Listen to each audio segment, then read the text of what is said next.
من كثيرا أما بعد بذو الحجة 10 ቀናት ውስጥ በዒድ ቀን ከሚሰሩ ውድ ዒባዳዎች አንዱ ኡድሒያ ማረድ ነው። በዛ ቀን ወደ አላህ ለመቃረብ ብሎ መስፈርቱን ያሟላ የእርድ ስነ ስርዓት መፈጸም ነው።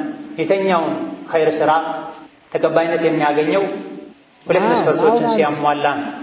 አንደኛው ለአላህ ብቻና ብቻ ተብሎ ሲሰራ፣ ሰው እንዲያይልን፣ ሰው እንዲያደንቀን፣ ከሰው ለመፎካከር፣ ጥሩ ዝና ለማትረፍ ሳይሆን አላህ ስላዘዘ ከአላህ አጅር ስለሚገኝበት ብሎ ማድረግ ሲኖርና ሁለተኛው ነቢ ሙሐመድ ዓለይሂ ሰላቱ ወሰላም በሰሩት መልኩ ሲሰራ ነው። ለአላህ ተብሎ ተሰርቶ ሊሆን ይችላል።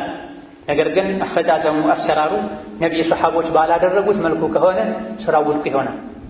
አፈጻጸሙ፣ አደራረጉ በሱናው ነቢ ባደረጉት መልኩ ሊሆን ይችላል። ነገር ግን ለዝና፣ ለወሬ፣ ከሰው ጋር ለመፎካከር፣ ዱንያዊ ጥቅም፣ ዝና ለማግኘት ተብሎ የተሰራ እንደሆነ ዋጋ ቢስ ይሆናል። የፊተኛው ሽርክ ይባላል፣ ሁለተኛው ቢድዓ ይባላል። ዲን አልእስላም የተሟላ ዲን፣ ማንም ኸይርን ፈልጎ ከእስላም አያጣም። እስላም ሁሉ መልካም ነገር አለው፣ እቺ ስትቀር የሚባል ነገር የለም። ኢስላም ከጉድለት ሁሉ የጠራ ነው፣ ከዚች በስተቀር የሚባል ነገር የለም። እስላም ውስጥ ያለ በሙሉ ኑር ነው፣ ብርሃን፣ ክብር፣ ደስታን። ከእስላም ውጭ ያለ በሙሉ ጨለማ፣ የበታችነት፣ ቡልምን፣ ግፍን፣ ሽርክን፣ ሰው መበደልን ኢላ ገይሪ ዛሊክ እስላም ሐራም አድርጓል። ለሰው ልጆች የሚበጅና የሚጠቅምን ነገር በሙሉ ሐላል አድርጓል፣ ፈቅዷል፣ መክሯል። የተኛውም መልካም ስራ ኡድሒያም ይሁን ዚክርም ይሁን ቁርአንም ይሁን ሰደቃም ይሁን ሲሰራ ጥፋት ከበዛበት ዋጋ ቢስ ይሆናል። ጥፋቱ በበዛ ቁጥር ዋጋ ያሳጣል፣ አጅሩን እናጣለን።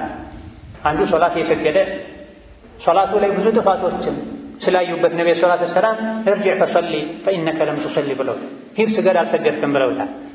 አንድን ነገር ማድረጋችንን ብቻ ሳይሆን ማየት ያለብን አደራረጋችን፣ አፈጻጸማችን ሸሪዓን ይገጥማል አይገጥምም የሚለውን ልብ ልንል ይገባናል።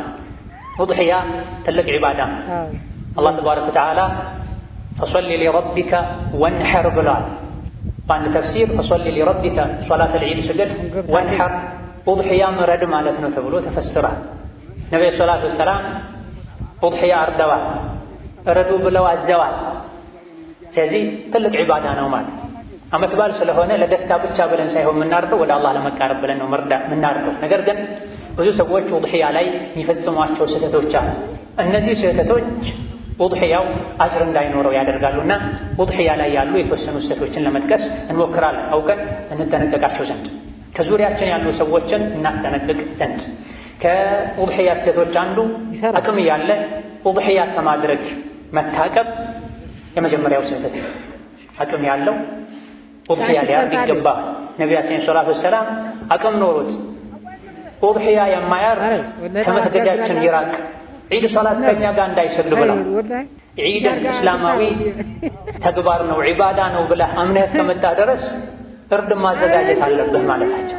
ቁርአኑም ላይ ሁለቱም ተቆራኝተው አንድ ላይ ነው የተጠቀሱት። ፈሰሊ ሊረቢክ ለጌታ ስገድ፣ ሶላተል ዒድን፣ ወንሐር የኡድሒያ እርድን ፈጽም ብለዋል። ስለዚህ አቅም እያለ ዓመቱን ሙሉ አርደው እየበሉ በተለያዩ አጋጣሚዎች እያረዱ ኡድሒያ ሲሆን ዒባዳ ሲሆን ዲን ሲሆን ግን ኪሳቸው የሚያሳስባቸው ሰዎች። ስለዚህ አቅም እያለ ኡድሒያ ከማረድ ወደ ኋላ ማለት ስህተት። ከዚህ ልንጠነቀቅ አላህ ተባረከ ወተዓላ ከሰጠን ቀንሰን ወደ አላህ ለመቃረብ አጅር ለማግኘት ቤተሰብን ለማስደሰት ልናርድ ይገባን። ሁለተኛው የኡድሒያ ስህተት የሚታረደው እንስሳ ከጉድ